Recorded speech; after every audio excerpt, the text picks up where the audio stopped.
The Eastern Zhou Dynasty, 770 BCE – 256 BCE, was a turbulent and profoundly influential period in Chinese history.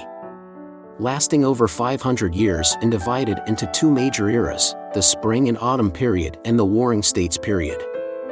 This era marked the weakening of central authority, as the Zhou royal court gradually lost influence and control over its feudal states, leading to a clear period of decentralization. It was also a time when notable philosophers such as Confucius, Laozi, and Han Feizi emerged, leaving philosophical legacies that continue to shape Chinese culture to this day. After the fall of the Western Zhou Dynasty, caused by the assassination of King Yu of Zhou during an attack by the nomadic Rong people, the capital was moved eastward to Luoyang in present-day Hunan province, China. This relocation marked the beginning of the Eastern Zhou Dynasty, but it also weakened the central power of the Zhou rulers as the power center shifted and lost connection with the Western states. From here, the major feudal lords gradually gained autonomy and started expanding their influence, leading to the rise of several regional powers.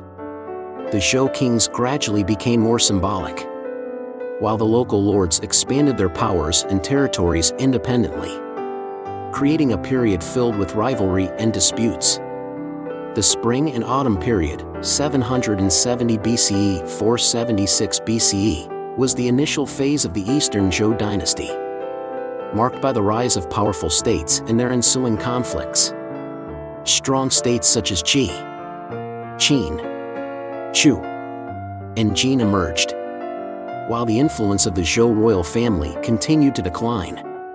During this period, some prominent leaders like Duke Huan of Qi and Duke Wen of Jin not only extended their power but also organized alliances with other feudal lords to counter external threats. The concept of hegemony emerged, where dominant states took the lead in defending and controlling weaker states.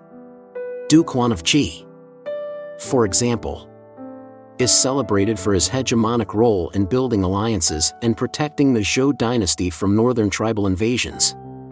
However, these alliances and power struggles also led to persistent internal wars and conflicts among the states.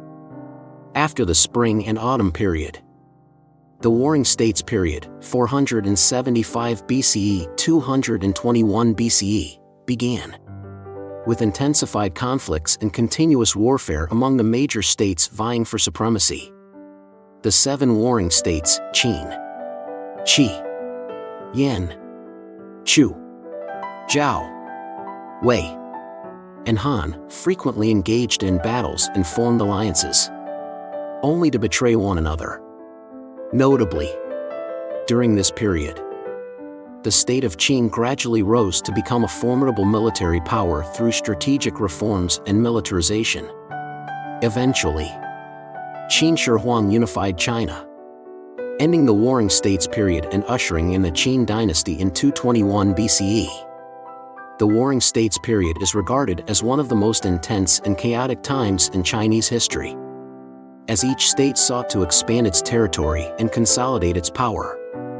Politics, military tactics, and strategies evolved to new levels in the survival efforts of each state, making political intrigue and war tactics increasingly complex and diverse.